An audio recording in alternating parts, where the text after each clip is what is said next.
Sa unang pagkakataon ay nagsalita na nga ang kapuso actress na si Kylie Padilla tungkol nga sa hiwalayan nila ng kanyang asawa na si Alger Abrenica. Narito nga ang buong detalye, alamin natin ito.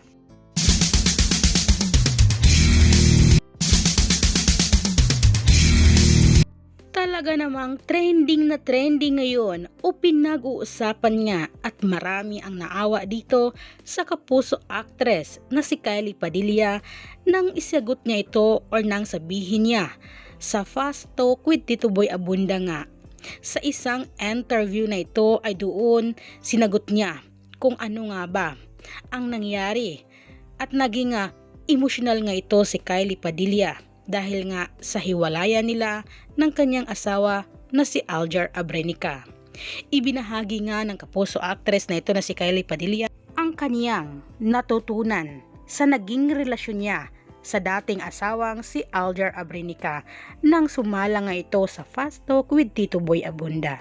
At sa naging tanong nga sa interview ni Tito Boy dito kay Kylie ay sabi nga ni Tito Boy, ano ang pinaka-importanting leksyon ang natutunan mo sa naging relasyon mo kay Alger Abrenica?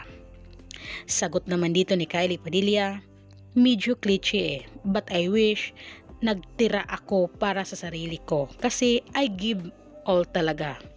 Kaya tinanong ko sa iyo yon, Tito Boy, kung bakit nagbabago. For a time sa relationship namin, there was a point in my life na dadaanan nyo talaga as people and relationships who go through struggles.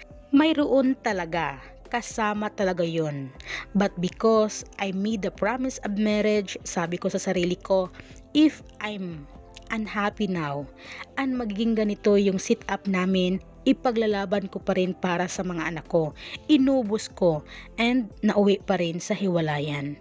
Ito nga ang nakakalungkot na naging pahayag o revelasyon ni Kylie Padilla sa naging sagot niya kay Tito Boy Abunda sa interview. Talagang ipinaglalaban pala talaga ni Kylie Padilla ang kanyang pamilya o ang kanyang relasyon dito kay Alger Abrenica para nga hindi sana maranasan ng kanyang mga anak na hindi buo ang pamilya. Dahil talagang ipinaglalaban ito ni Kylie Padilla at nasaktan siya nang hindi nga bumalik si Alger Abrenica.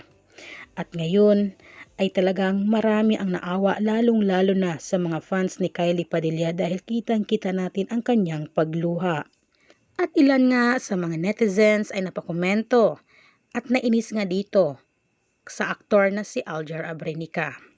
Talagang isang Kylie Padilla nga pala ang lumalaban para hindi lamang mawasak ang kanyang pamilya.